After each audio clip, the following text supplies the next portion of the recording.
प्यारे बच्चों, स्वागत है आपका। ये एक्सरसाइज 1.2 का प्रश्न 3 है। देखिए, अभाज्य गुणनखंड विधि द्वारा निम्न पूर्णांकों के एचसीएफ तथा एलसीएम ज्ञात कीजिए। फर्स्ट पार्ट है 12, 15 और 21, दूसरा है 17, 23 और 29 और तीसरा है 8, 9 और 25। तो देखिए, पहले पार्ट की ओर चलते हैं हम। फर्स्ट पार्ट पहले 12, 15 और 21 है, इनका एचसीएफ और एलसीएम निकालना है अभाज्य गुणनखंड विधि द्वारा। तो पहले आप 12 के अभाज्य गुणनखंड निकालेंगे। 12 के अभाज्य गुणनखंड, अभाज्य गुणनखंड। तो देखो, 12 के अभाज्य गुणनखंड होते हैं 2 दूने 4, 3 12। अगर जिनको नहीं आता तो मैंने कहा कि इस तरह आप निकाल सकते हैं। 2 छक्के 12, फिर 2 से 2 3 6, फिर 3 से 3 कम 3। ये एक भी लिखना पड़ता, वो प्रश्न पर होता। अब आप इसको घात के रूप में लिखेंगे तो देखिए हो गया 2 की घात 2 और गुणा 3 की घात 1। इनमें जरूर लिखनी है आपने, क्योंकि 3 एक बार आ रहा तो 3 की घात 1, 2 2 बार आए तो 2 की घात 2। ठीक है, उसके बाद 15 है। देखिए, तो 15 के अभाज्य गुणनखंड, 15 के अभाज्य गुणनखंड। तो 15 के भी देखो 3 पंजे 15 होता है। नहीं आता जिनको तो इस तरह आप कर सकते हैं। यहाँ पर 3 पंजे 15 और 5 एकम 5।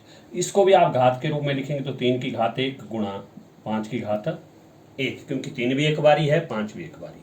उसके बाद रहा आपका 21 के अभाज्य गुणनखंड।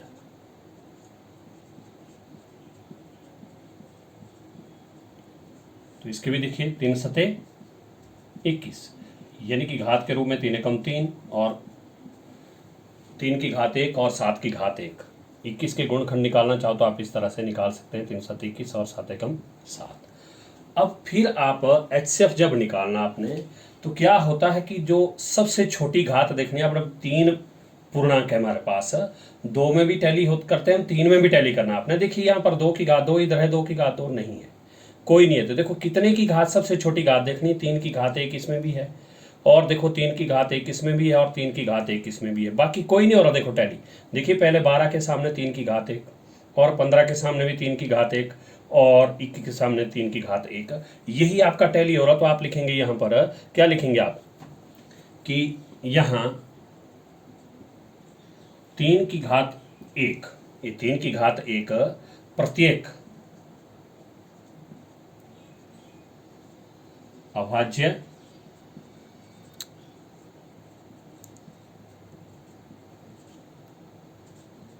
गुणनखंडों की सबसे छोटी घात है।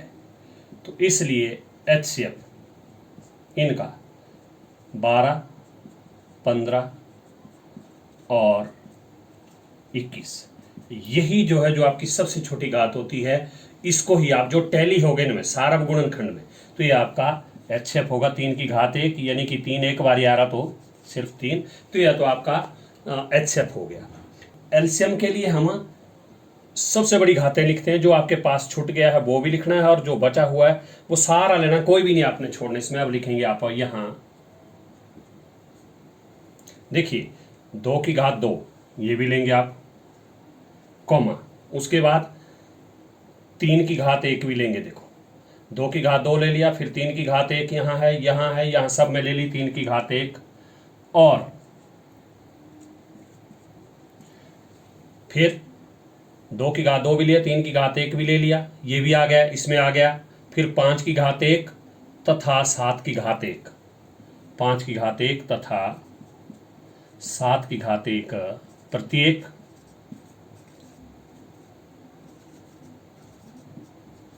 अभाज्य गुणनखंडों की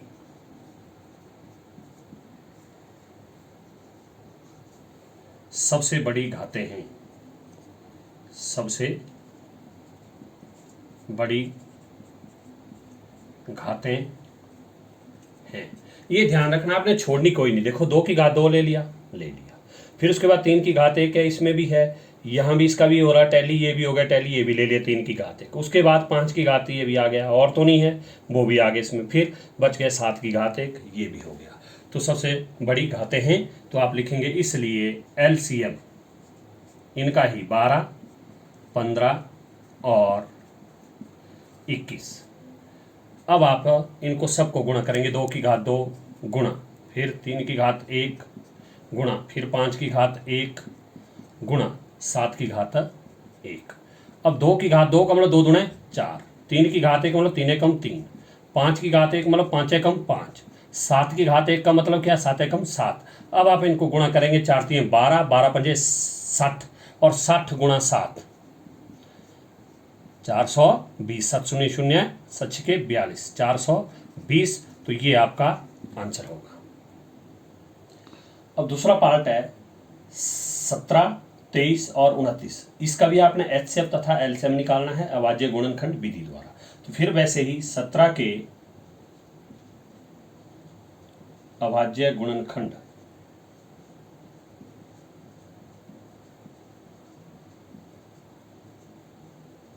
देखो, 17 के गुणनखंड है सिर्फ 17 गुणा 1। यहाँ आपको लिखना पड़ेगा, क्योंकि 17 का गुणनखंड सिर्फ 17 और 1 की है, तो आपको लिखना पड़ेगा। ये हो गया 17 की घात 1 और गुणा 1 की घात 1। ठीक है। उसके बाद 23 के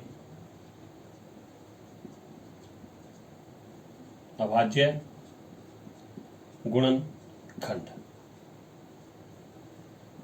23 का गुणनखंड है सिर्फ 23 एकम 23।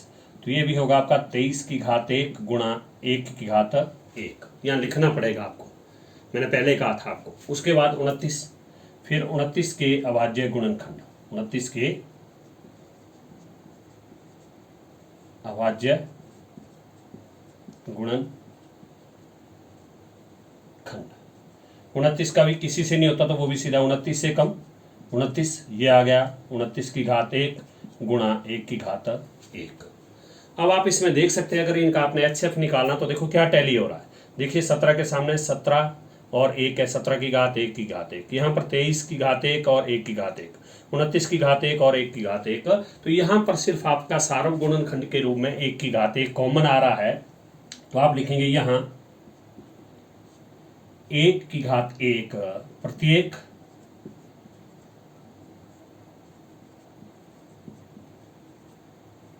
अभाज्य गुणनखंडों की सबसे छोटी घात है। अकेली है तो सिर्फ घात है, ज्यादा होती तो फिर हमने घातें लिखना था। अब इसलिए एचसीएफ इनका 17, 23 और 29, 17, 23 और 29, वो होगा आपका क्या, 1 की घात 1। यानी कि 1 को 1 बारी गुणा करेंगे तो 1 ही आएगा। ये तो आपका पहला आंसर हो गया। उसके बाद अब आपने एलसीएम निकालना, तो एलसीएम के लिए हम सबसे बड़ी घातें लेते हैं। तो अब इसलिए लिखेंगे आप यहां, देखिए छोड़ना कोई नहीं इसमें, 17 की घात 1। अब एक की घात 1 लिखने की जरूरत नहीं, क्योंकि 1 को गुणा करेंगे तो 1 यहां लिखना पड़ना था आपको, क्योंकि कोई कॉमन नहीं आ रहा, लेकिन यहां 1 लिखने की जरूरत नहीं। 17 की घात 1, फिर कॉमा 23 की घात 1, और देखिए 29 की घात 1, 29 की घात 1 प्रत्येक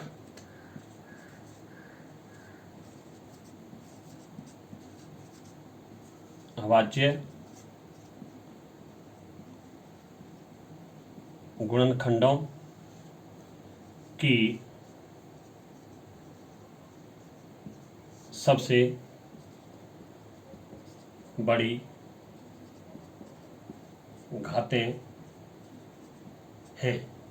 इसलिए एलसीएम, इनका ही एलसीएम 17, 23 और 29, देखिए इनको ही गुणा करेंगे। 17 की घात 1 गुणा 23 की घात 1 गुणा 29 की घात 1।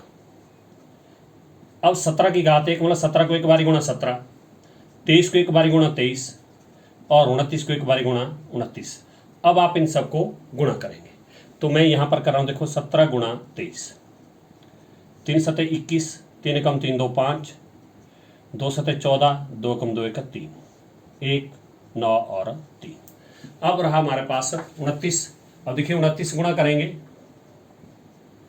9 एकम 9, 9 9 81, 80 8, 9 3 27, 27 8 35, और फिर 2 से 2 एकम 2, 2 9 18, हासिल 1, 3 दूनी 6 का 7।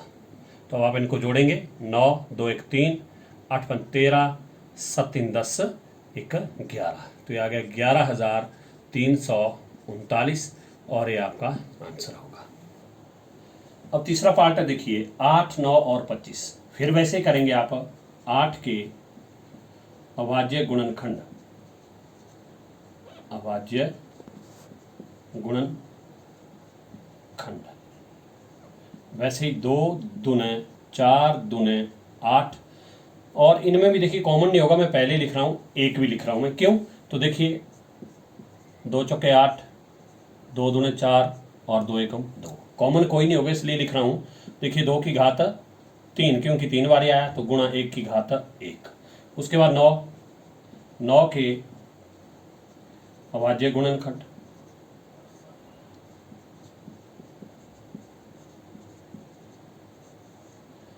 तीन तिये 9 और 1 इसमें भी लिखना आपने, क्योंकि देखिए 3 तिये 9 और 3 एकम 3, ये 3 आ गया 2 बार, तो 3 की घात 2 और गुणा 1 की घात 1। उसके बाद 25, 25 के अभाज्य गुणनखंड, अभाज्य गुणनखंड,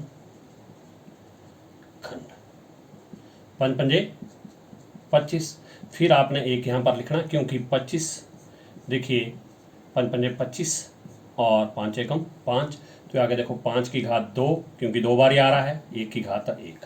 ये 1 इसलिए लिखा क्योंकि यहाँ पर टैली कोई नहीं होगा, सार्वम गुणनखंड आपका कोई नहीं होगा, इसलिए। अब आप फिर वैसे ही यहाँ देखिए 1 की घात 1 इसमें भी कॉमन है, यहाँ भी इसमें भी कॉमन है, और यहाँ भी इसमें भी कॉमन है। अब लिखेंगे आप यहाँ 1 की घात 1 प्रत्येक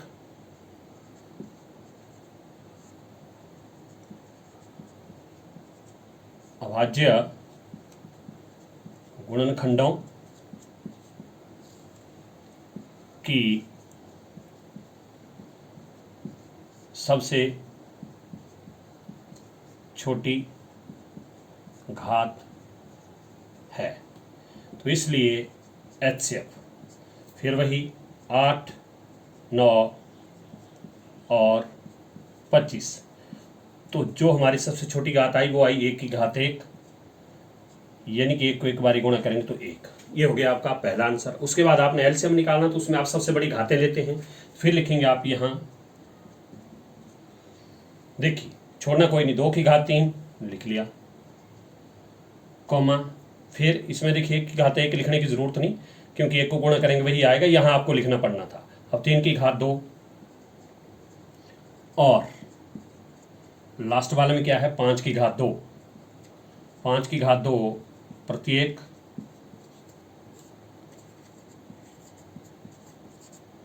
अभाज्य गुणनखंडों की सबसे बड़ी घातें हैं, इसलिए एलसीएम इनका ही 8 9 और 25। अब देखिए क्या क्या है, 2 की घात 3 गुणा 3 की घात 2 गुणा 5 की घात 2, 2 की घात 3 मतलब 2 को 3 बारी गुणा, 2 दूने 4 दूने 8, 3 की घात 2 मतलब 3 को 2 बारी गुणा, 3 3 9, 5 की घात 2 मतलब 5 को 2 बारी गुणा, 5 5 25। कई करते हैं गलत, 2 को 2 3 6 करते हैं, वो गलत होता है। 2 की घात 3 का मतलब है कि आप 2 को 3 बारी गुणा करेंगे इस तरह से, ये तब आएगा 8। ओके, अब आप गुणा कर सकते हैं। देखिए 8 9 कितना होता है 72, 8 गुणा 9 72, फिर रहा 25, 5 दूने 10, 7 35 1 36, और 2 दूने 4, 7 दूने 14।